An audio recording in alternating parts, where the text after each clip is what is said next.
And if some of you feel that you maybe have gone too far from the Lord, maybe you were a Christian when you were younger, you went to Sunday school, but you've fallen away, know that it's never too late to come back to Christ. He loves you, and he will always take you back, just like the story of the prodigal son. This man had two boys. One decided that he wanted to go off on his own, and he didn't wait. He didn't want to wait for his father to pass. And so he asked his father, he said, "Father, can I please have my inheritance so that I can go and be off on my own?" He wanted his independence. He was the younger brother. And so in those days, it was that the older brother got 2/3 of the estate and the younger 1/3. So he took his 1/3. The father tried to convince him to wait, but he decided no, he didn't want to wait. So the father granted what he wanted, just like the Lord gives us free will. We can leave and go our own way, but sooner or later, we find out that our way is not the best. Anyway, that's what happened to the prodigal son. He ended up going on his own, and he squandered his money. He squandered it on prostitutes and people that he thought were his friends. But when the money ran out, those people who pretended to be his friends left. They only hung with him because he was buying them things. So he ended up having to go out on his own, and he ended up working for someone more or less like a slave, and he was feeding the pigs, which is probably one of the worst jobs that a Jewish boy could do because, as you know, Jewish do not believe that they should eat pork because they believe that pigs are very filthy. But yet, that was his job. He was to feed the pigs. And it got to the point he was so hungry that he was wishing that he could eat some of the slop that the pigs were getting.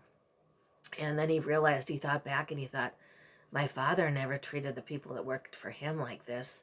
Maybe I could go back home and ask my father if I could work for him, and I will apologize for what I've done. So he decided one day to go back to his father. And his father was outside and he saw his son coming, and he thought, oh boy, what am I going to do? My father's not going to want me. And the father saw him, and his father began running to him. And so his father ran to him and he started saying, Father, I am so sorry. And he didn't let him get another word out, and he hugged his son and said, you were lost and now you are found. Thank goodness. Thank the Lord, he said. And he decided to have a huge banquet for him. And they killed the fatted calf, and they also had a big, big party. But then when the other older son came in from the fields and saw this party, he said, what's going on? He said, well, your younger brother has returned, and your father is holding a big party for him. And he said, well, I'm not going in there. Here, I've done all of this. I've waited on my father. I've done everything he said. I was a good son. And now he's having a party, and they never had a party for me. And so he felt slighted, and he refused to go in the house. Well, the whole moral of the story, it was a parable taught by Jesus. And the whole moral is that the Lord will welcome you, even if you have fallen away and gone astray. Come back to the Lord. He's welcoming you. In 2021, come back to him, and he will open his arms and welcome you. And if you know the Bible, you know that angels will rejoice also in you coming back to the Lord. You are always welcome. He loves you, just like the prodigal son.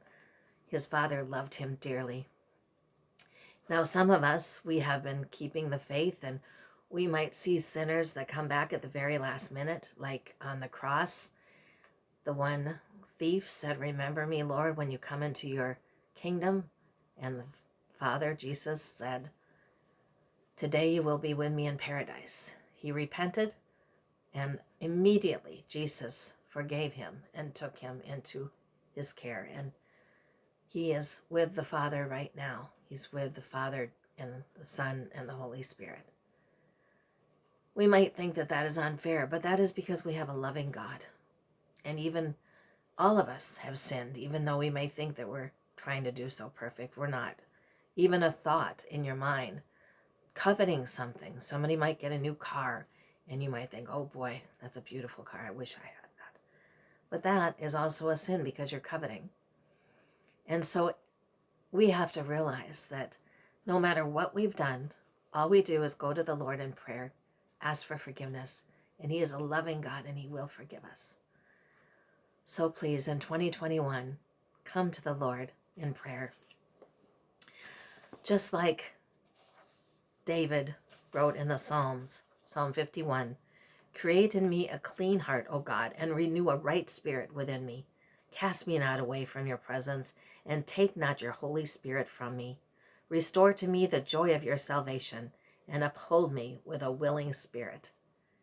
That is my wish for you in 2021, that you will come to the Lord, cling to Him, realize that He is your strength and your salvation. Until we meet again next week, thank you and may God bless you. Happy New Year.